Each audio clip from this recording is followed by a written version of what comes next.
Hi అండి, నమస్తే. నేను మీ Navyasri. Welcome to it non stop. ఇవాళ సెషన్లో మనం పుదీనా పలావ్ ఎలా తయారు చేయాలో చూద్దామండి. ముందుగా దాని తయారీకి కావాల్సిన పదార్థాలన్నీ ఒకసారి చూద్దాం.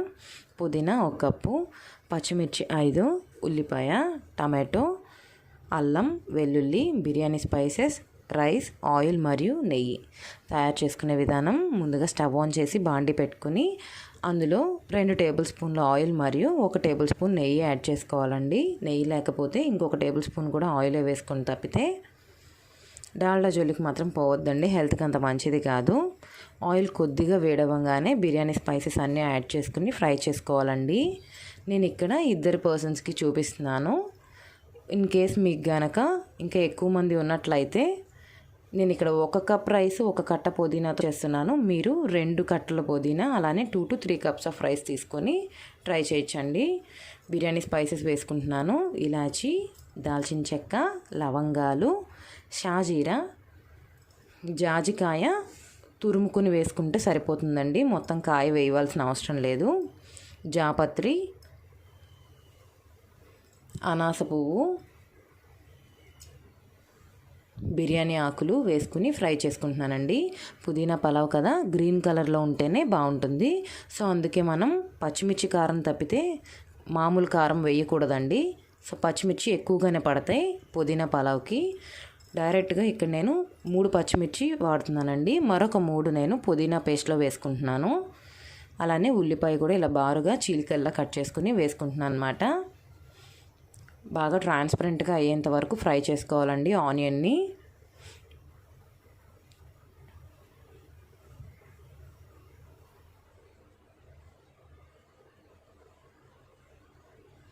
ఆనియన్స్ ట్రాన్స్పరెంట్గా అయ్యాయి కదా, ఇప్పుడు నేను టొమాటో యాడ్ చేసుకుంటున్నాను. ఒక మీడియం సైజ్ టొమాటో ఫైన్గా చాప్ చేసుకుని వేసుకుంటే సరిపోతుందండి. ఎక్కువగా వేయకూడదు, మళ్ళీ టొమాటో ఫ్లేవర్ డామినేట్ అవుతుంది, అలా అవ్వకూడదు. టొమాటో చూస్తున్నారు కదా, మగ్గిపోయింది. ఇప్పుడు నేను పుదీనా పేస్ట్ యాడ్ చేసుకుంటున్నాను అనమాట. పుదీనా పేస్ట్ వచ్చేసి 1 కట్ట పుదీనా తీసుకొని బాగా శుభ్రం చేసుకొని దాని ఆకులన్నీ తీసి మిక్సీలో వేసుకుంటున్నానండి.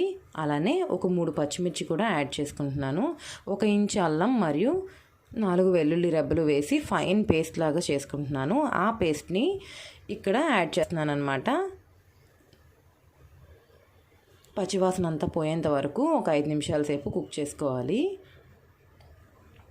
మూత పెట్టి ఒక 5 నిమిషాలు ఉడికించుకున్నట్లయితే పచ్చివాసన అంతా త్వరగా పోతుందండి.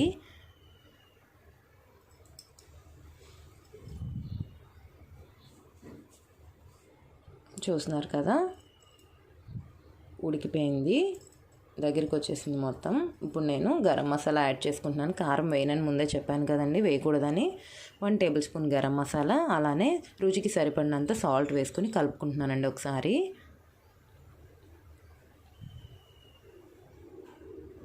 ఇప్పుడు నేను ఎసరు పోసుకుంటున్నానండి, వాటర్ పోసుకుంటున్నాను. 1.5 కప్ ఆఫ్ వాటర్ తీసుకుంటున్నానండి 1 కప్ రైస్కి. నేను ఇక్కడ నార్మల్ రైస్ యూస్ చేస్తున్నాను. ఒకవేళ మీరు బాస్మతి రైస్తో ట్రై చేయగలిగితే ఇంకా టేస్ట్గా అనిపిస్తుంది మీకు పుదీనా పలావ్. ఒకసారి మొత్తం కలుపుకుని వాటర్ని కొద్దిగా మరగనివ్వాలండి. వాటర్ కలబలాడుతున్నప్పుడు మనం రైస్ యాడ్ చేసుకుంటే సరిపోతుంది. ఇప్పుడు కొద్దిగా టేస్టింగ్ సాల్ట్ వేసుకుంటున్నానండి, ఆప్షనల్ అనమాట, మీకు నచ్చితే వేసుకోవచ్చు లేదా మానేయచ్చు. మూత పెట్టుకుంటున్నానండి. ఒక 5 నిమిషాల సేపు వాటర్ని మరగనిద్దాం. చూస్తున్నారు కదా, వాటర్ మరుగుతున్నాయి. ఇప్పుడు నేను కడిగి పెట్టుకున్న 1 కప్పు రైస్ యాడ్ చేసుకుంటున్నానండి. నేనేం ముందుగా నానపెట్టలేదు, డైరెక్ట్గా యాడ్ చేసేసుకోవచ్చు వాష్ చేసుకుని. బాస్మతి రైస్తో అయితే మరింత టేస్టీగా అనిపిస్తుంది.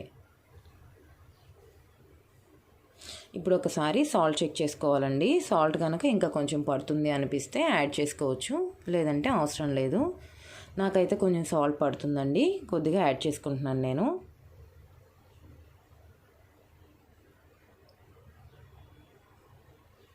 మూత పెట్టి ఒక 2 విజిల్స్ వచ్చేంత వరకు ఉడికించుకొని తర్వాత ఒక 5 నిమిషాలు సిమ్లో పెట్టి స్టవ్ ఆఫ్ చేసుకోవాలండి. 2 విజిల్స్ సరిపోతాయి కరెక్ట్గా.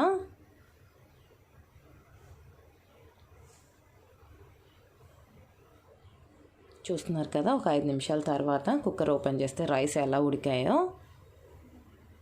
రైస్ గ్రెయిన్ అసలు ఏమీ స్మాష్ అవ్వలేదండి, చాలా బాగా ఉడికింది.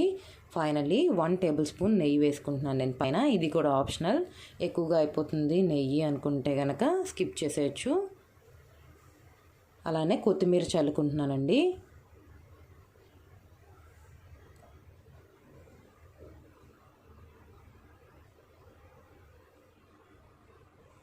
ఒకసారి కలుపుకుని ఇట్లా సర్వింగ్ ప్లేట్లోకి సర్వ్ చేసుకుని వేడివేడిగా టేస్ట్ చేస్తే చాలా చాలా బాగుంటుంది.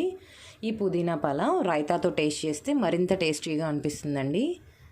చూస్తున్నారు కదా ఫ్రెండ్స్, పుదీనా తినడం వల్ల మన హెల్త్కి చాలా మంచిది. ఇండైజెషన్ ఏమైనా ఉన్నా సరే అవి కూడా తగ్గిపోతాయండి. గ్యాస్ట్రిక్ ప్రాబ్లం కూడా ఉండదు. సో మీరందరూ కూడా మీ ఫ్యామిలీ మెంబర్స్తో ట్రై చేసి టేస్ట్ చేసి మీకు ఎలా వచ్చిందో నాకు కామెంట్ సెక్షన్లో కామెంట్ చేయండి. Thanks for watching friends. Please like, share and comment. మరిన్ని వీడియోస్ కోసం please subscribe eat non stop.